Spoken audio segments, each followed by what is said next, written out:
Hello and welcome to our new series, New Perspective. I'm Katie. How many of you have been on a hike before? Some may think of a hike as a long, strenuous walk in the mountains, whereas some of you may think of a hike as just a walk through the wilderness, not necessarily in the mountains. So we may have a few different perspectives of a hike, but that's okay.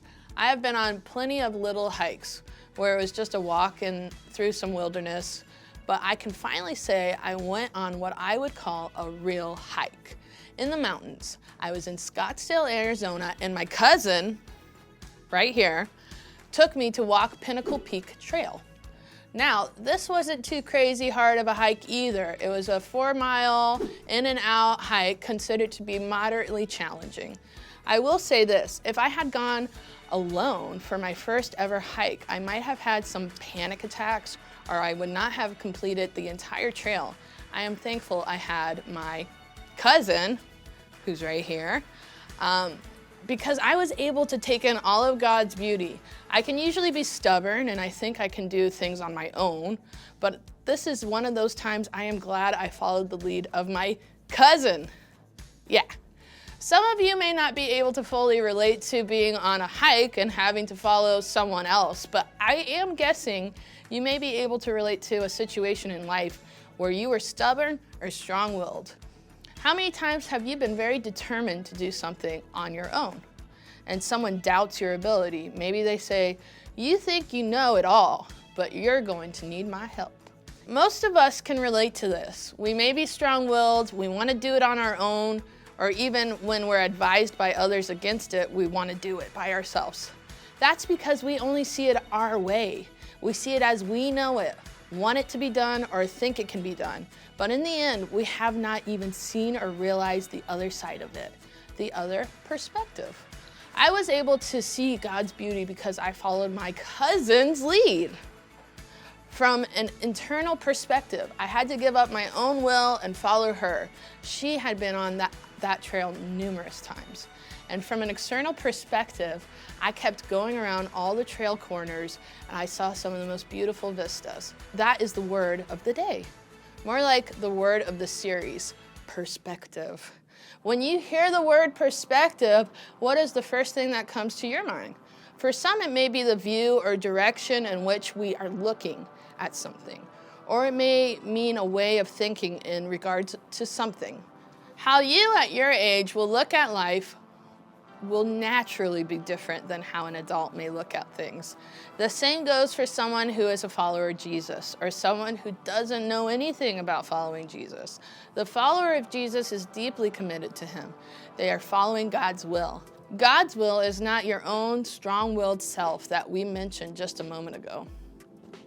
What if you knew how to handle situations you face with wisdom and boldness, knowing that how you approach these things are pleasing to God and fulfilling in life? They are following God's will.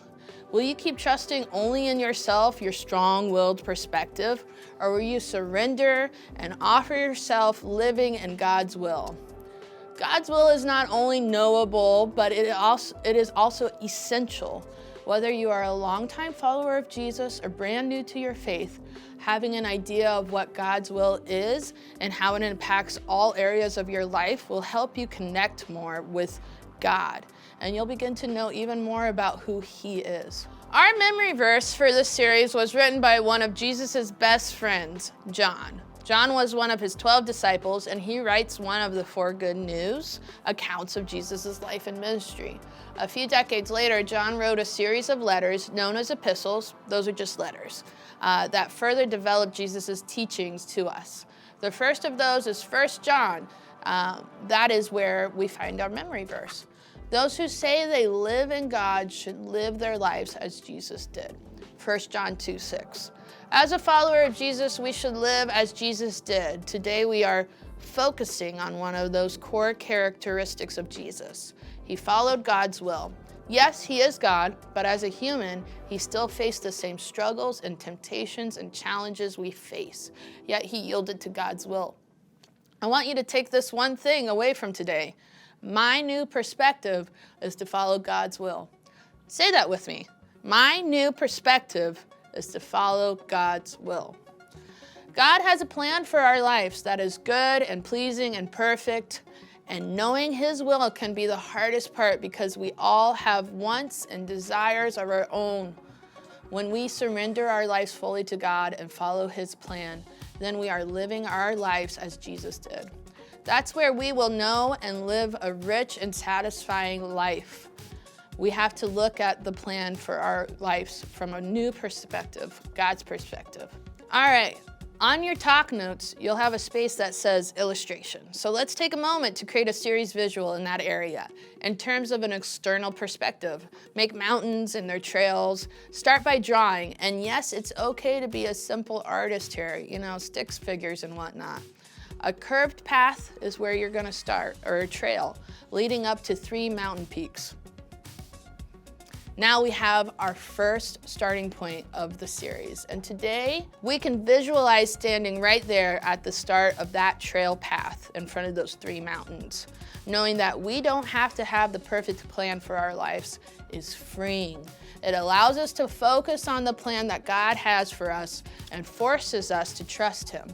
You can live in the plan God has for you, which is good and pleasing and perfect. Not that you will be perfect, but the purpose and plan God has for you, it is perfect. My new perspective is to follow God's will. Say that with me. My new perspective is to follow God's will. Sometimes the plans we have for our own lives aren't the plans that God has, and that's okay. Part of being a follower of Jesus means that we ask God to show us His plan for our lives or His will. And when we're not living in the plan He has for us, He'll show us. But God's plan is the best plan, and living in that plan can be difficult. Even Jesus had a moment where He struggled with the will for His life. But He looked at God, the Father's will for His life from a new perspective. We can read this account in the Bible in Luke 22, 39 through 42. One of the most famous points of the historical narrative of Jesus' life is the prayer He prays in the garden on the Mount of Olives, just after the Last Supper and before He is arrested and ultimately crucified. Then, accompanied by the disciples, Jesus left the upstairs room and went, as usual, to the Mount of Olives. There He told them, "Pray that you will not give into temptation." He walked away, about a stone's throw away, and knelt down and prayed, "Father, if you are willing, please take this cup of suffering away from me. Yet I want your will to be done, not mine." Jesus didn't try to get out of the mission God had.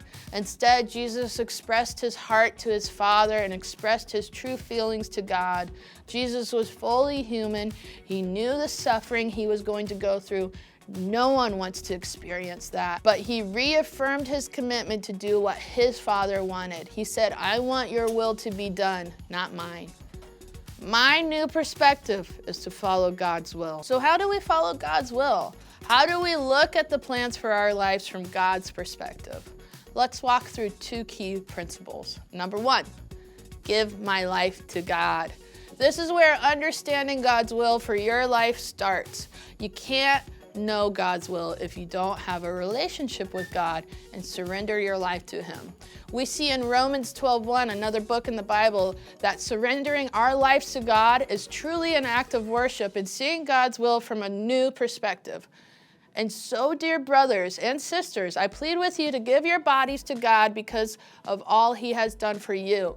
Let them be a living and holy sacrifice, the kind He will find acceptable. This is truly the way to worship Him. This is the true way to worship. Worship is not just music or a prayer or some activity. Those are great, but worship is what we are made to do with our whole selves, our whole life. We are not just people who worship, we are worshipers. We are created to worship. Once I have surrendered my life to God, things happen. Some of it is instantaneous and some of it is a process of happening over time. Remember, my new perspective is to follow God's will. As we read in Luke 22, where Jesus was in the garden, Jesus was asked by His Father to do something not very easy. There was going to be a lot of suffering. When we look ahead at our own lives, we may see things that we're not excited to do. we have to realize that God's plan is the best plan for our lives, even if we have to go through trials. Let's look back at our drawing. Get your talk notes out. Let's take a moment and visualize that we are at the start of that curvy little path leading up to the mountains. There is a wooden sign in the ground at that starting point, and it reads, "Give to God." Before you start on this journey in life or this hike, you need to give your life to God.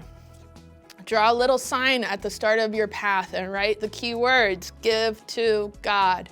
God has a good, pleasing, and perfect plan for us, his children. So we need to lay down our own desires daily and follow him. God only wants the very best for you. He wants you to see the beauty that may be on the other side of those mountains, that beautiful vista. Remember our one thing, my new perspective is to follow God's will. So how do we follow God's will? Give my life to God. And number 2, pray for God's guidance. Jesus was in the garden praying, and he's talking to God, the Father, saying, I know your will for me. I'm going to follow through with it, no matter the trials I have to go through. But if there's any other way, let's jump back into that in Luke 22, 43, 46. Then an angel from heaven appeared and strengthened him. He prayed more fervently, and he was in such agony of spirit that his sweat fell to the ground like great drops of blood. At last, he stood up again and returned to the disciples, only to find them asleep, exhausted from grief. Why are you sleeping? He asked them. Get up and pray so that you will not give in to temptation. God sent an angel to give him strength. God won't remove what is hard or those mountains ahead of us, but he will help us through them, just as he did for Jesus. Jesus was sad, and who did he turn to for help? God. He knew he could go to him, his loving Father, and talk about what was going to happen to him. It seems reasonable to think that Jesus had more to say in this prayer. The point is that he went to God before continuing his mission. He didn't run ahead or lag behind. He wanted to be in sync with God the Father. James 1:5, another book in the Bible, shows us that we can go to God when we need his strength and comfort. It says, if you need wisdom, ask our generous God, and he will give it to you. He will not rebuke you for asking. That's good. Can it really be that simple? Yes, it can. The unfolding of his plan might take some time, or it might happen in an instant. I pray this prayer a lot. Remember that God invites us into his presence. So we are invited to come to him as a child comes to a loving parent. But there is another side to praying for God's guidance. He will give it to you. Then you have to do something with it. Sometimes I don't want to know what God wants me to do. Many times it requires me to step out of my comfort zone, just like I had to do on that hike. Even getting me to go on a real hike in the mountains, I was so nervous, but I went anyways. Look back at your drawing you've started on your path. You passed the sign that said, give it to God. Now halfway down the path you drew, make another small sign that reads, pray for God's guidance. Remember one thing, my new perspective is to follow God's will. God has a plan for all of us. Do you ever struggle with wanting to know God's will? Do you ever struggle with not wanting to know God's will? We're all going to struggle with it. We're human. But we have to continue to look at the plans for our lives from a new perspective, God's perspective. Jesus didn't get to walk away from God's will for him. Jesus prayed for God's guidance. We can't have a new perspective if we don't give it all to God and pray for his guidance. God only wants the best for you. His will not lead you away from him. His will may lead to trials and challenges at times, just as when we are on our hikes, we may not always see the beauty, but we keep pushing. We keep pushing on, and we are following God's will. To finish our drawing, let's go back to that. Let's write our one thing along with the path to represent God's will for each of us. My new perspective is to follow God's will. Write that down. Remember, even Jesus faced tremendous challenges, and he completely obeyed God the Father.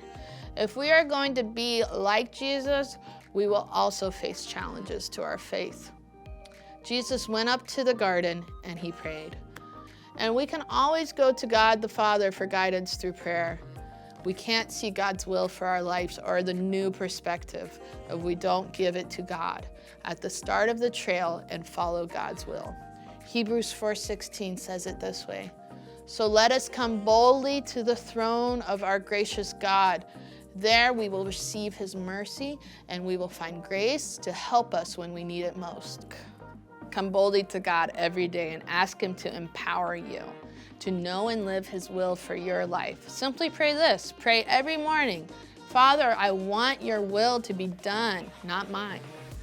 We can approach the mountains in life with confidence, being open and honest with God in prayer, because he's with you always. He wants you to see things from a whole new perspective. So remember, my new perspective is to follow God's will.